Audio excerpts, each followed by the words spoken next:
Well, hello physics people, and welcome to Doc Onco's Physics. My name is Keith Onco, and today we're going to be looking at RC circuits, or resistor-capacitor circuits. What we've studied up to this point is really series circuits, parallel circuits, combination circuits, Kirchhoff's law, but they've all been just with resistors. Well, anybody who knows anything about circuits knows that there's more than just resistors in a circuit, and batteries, of course. But there's all kinds of different components that we can put in circuits. Capacitors happen to be one of those components that are very useful in different kinds of circuits. What we've got here in our diagram up here is we have a very simple resistor-capacitor circuit. And we have also a switch in our circuit, which I'm going to circle in red up here, right? And there's a purpose to this switch. If the switch is in the A position in our circuit, it's going to be in the charging position to charge our capacitor and put charge on the plates of the capacitor over on the right-hand side. Over here, here's our capacitor. If we put it in the B position, we're going to be discharging our capacitor. So electrons will flow from one side of the capacitor to the other side of the capacitor. But before we get into that, let's see if we can recollect just what a capacitor is. Well, a capacitor essentially, that we have over here, is really just two metal plates separated usually by a very, very, very small distance. And between the plates, we have something called a dielectric. The point of the dielectric is to increase the capacitance of the capacitor. It also does one other very convenient thing, is it separates the plates of the capacitor so they're not touching and shorting each other out, which would make the capacitor sort of useless. So a capacitor is a device that's used to store charge and thus is used to store energy. In the circuit to the right, a very simple capacitor resistance circuit has many of the same elements as the circuits that we've studied so far. It's got a voltage source, right? It has a capacitor over on the right-hand side. Again, I'm going to just put an arrow over there. And it's got a resistor. The resistor, you see it at the top. It has one other feature, and this has a switch, okay? And the switch is really just to switch between the two sort of circuits that we actually have in our combined circuit up at the top here, okay? And the switch either means that as I said before, current is going to be flowing and then accumulating charge on the plates of the capacitor, or it's going to be discharging where the electrons are going to flow from one plate to the other plate. So when we throw the switch from one position to the other, and let's say that we've got our switch in the position where it's connected to A, electrons will flow, right, using positive electron flow here, from the positive part of the battery over to that plate, right? And so we're going to charge our capacitor. It does not happen instantaneously, okay? It happens very, very quickly, but it's not instantaneously. There's an equation that we see over on the left-hand side of the screen. Actually, there's two equations. One is for the charging of a capacitor, and one is for the discharging of a capacitor. And one of the very nice things about capacitors is that they're very similar to batteries, but they're not the same, okay? They both hold a charge. They both can release that charge or that energy, but a capacitor can do it very, very quickly, because on a capacitor we simply have stored charge. Okay, the energy is all in the form of stored charge, and that charge can move very quickly once it's needed somewhere else. In a battery, we have potential energy, chemical potential energy in the battery that can be turned into charges that are going to be moved, energized charges that move, but that takes time. We can't get it all at once. In a capacitor, we can get it almost all at once. Not quite all at once, but almost all at once. If we look at this equation over here, right, we see that the voltage, Vc, of the capacitor across the capacitor plates is equal to the voltage of the battery, or the voltage source, times 1 minus e to the minus t divided by RC. What does all that mean? Well, anytime you have e in an equation, you know that it's going to be an exponential equation. So it's not going to be linear. And so the capacitor voltage is totally dependent on the battery voltage, right? The maximum that the capacitor voltage can ever be is the same as the battery voltage, right? And the longer the time that the capacitor is charging for, the closer it's going to get to that battery voltage.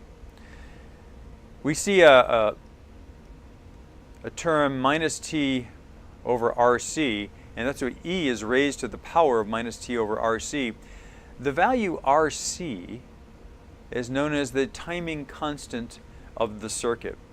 R being the value of the resistance, C being the value of the capacitance. You multiply those two together, all right, and that turns out to be a timing constant. Okay, so negative t divided by our timing constant, right, is the power that E is raised to, and then subtracted from 1 to finally get the voltage across the capacitor.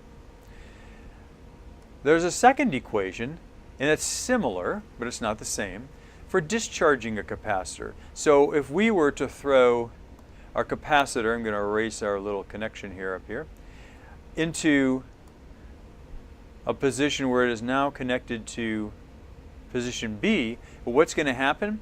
The electrons that have been gathered on one side of the plate are going to travel through the switch and to the other side of the plate until the voltage across our capacitor basically comes to 0.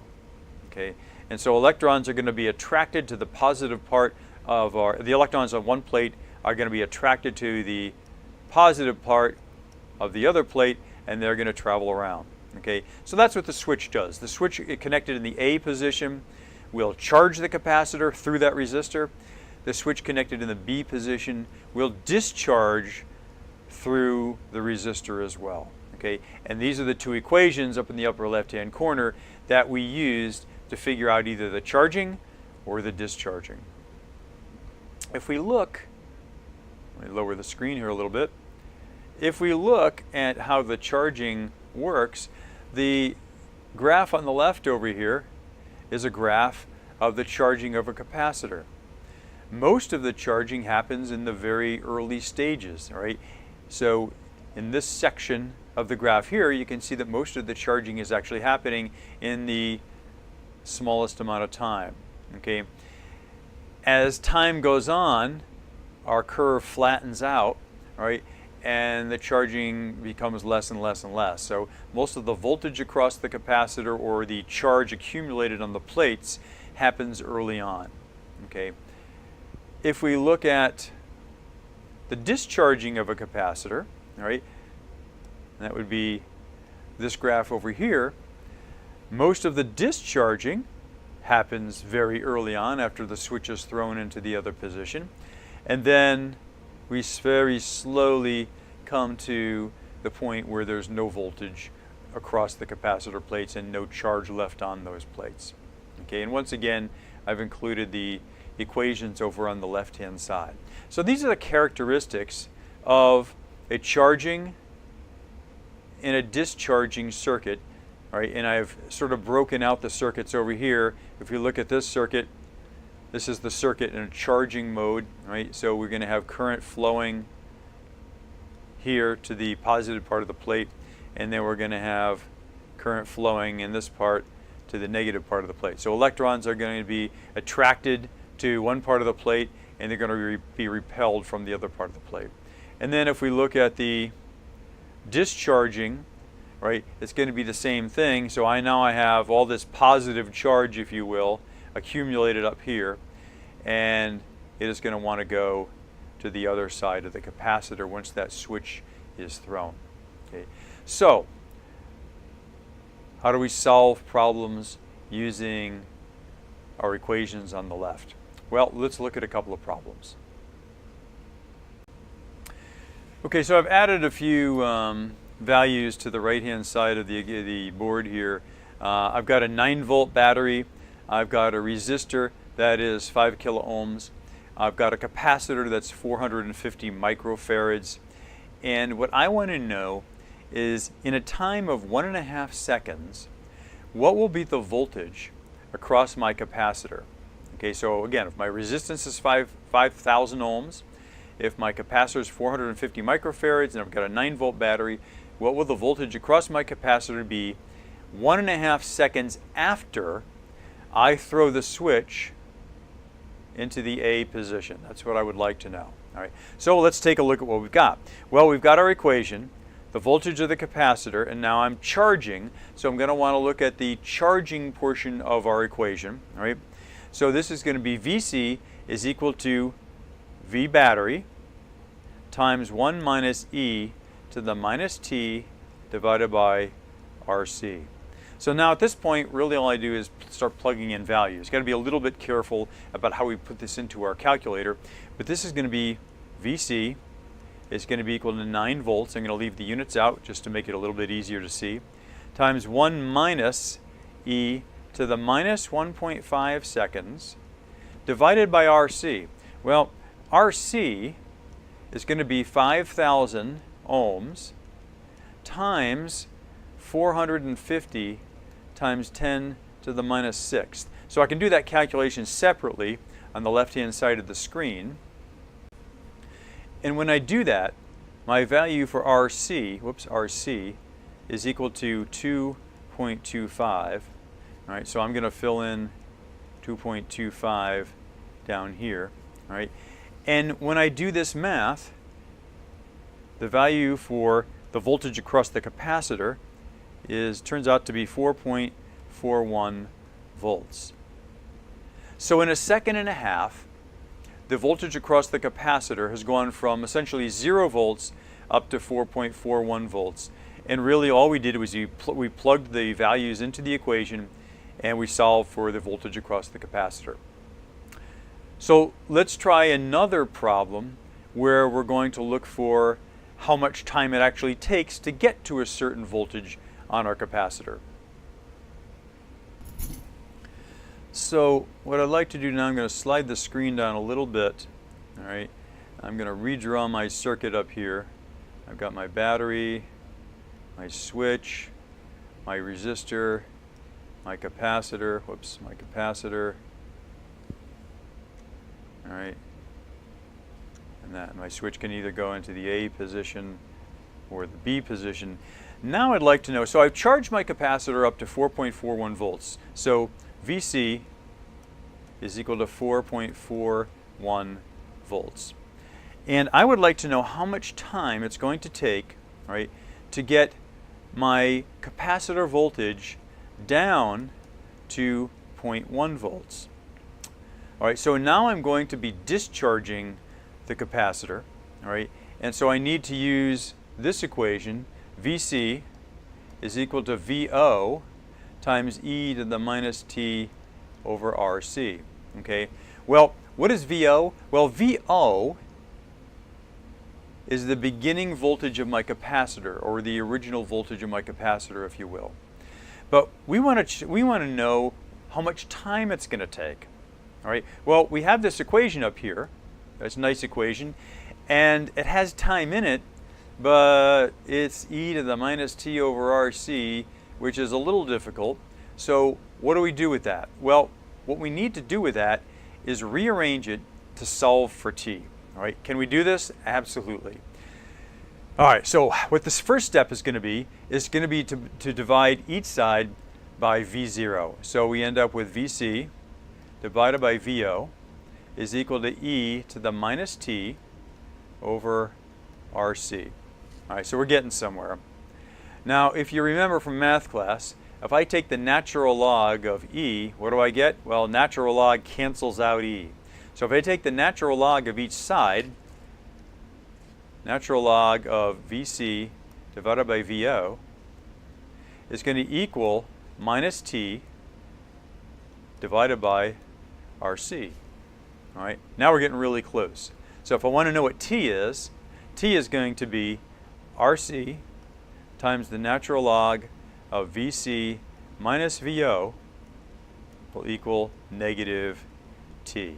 So we've solved for t. If we would like to, what we can do is we can multiply through by -1 on both sides. This becomes negative, this becomes positive. So now we've solved for t. Well, now let's plug the values in. Well, what do we got? We have RC, so we have 5,000 ohms times 450 times 10 to the -6th times the natural log of VC divided by VO, or 0.1 divided by 4.41. That parentheses should come all the way down there. All right?